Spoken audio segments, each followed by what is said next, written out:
Alors l'hypnose, c'est un état de conscience modifié tout d'abord.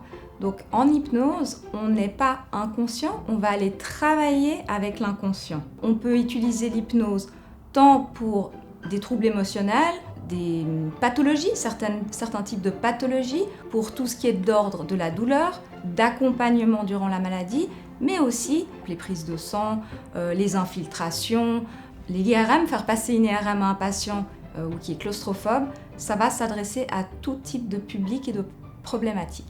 Pour les pathologies, on peut utiliser par exemple l'hypnose médicale. Donc on va agir sur le symptôme à proprement dit de la douleur, mais on peut aussi faire un accompagnement. Par exemple, lors d'un traitement en chimiothérapie, on va aider le patient, on va accompagner le patient pour qu'il supporte au maximum les effets secondaires. On parle souvent d'hypnose médicale, mais d'hypnose en chirurgie. Ce n'est jamais l'hypnose seule, on appelle ça de l'hypnosédation. Donc il y a toujours quelque chose de médicamenteux ou une anesthésie locale qui est effectuée. Le succès d'une opération en chirurgie plastique, pour moi, est défini par deux choses. La première, c'est la précision de la chirurgie. Et la deuxième, c'est en fait l'expérience du patient. Le patient vient ici, il a une certaine perception du geste, mais il a aussi ses peurs, ses angoisses et son niveau de stress. Et c'est dans cet intérêt-là que nous appliquons l'hypnothérapie.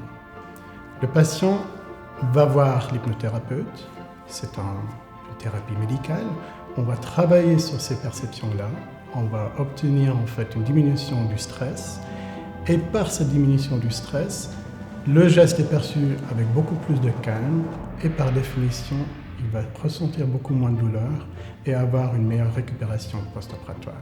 Le bénéfice de la combinaison d'une anesthésie, par exemple locale, avec l'hypnothérapie, c'est de pouvoir agir sur plusieurs niveaux de perception de la douleur.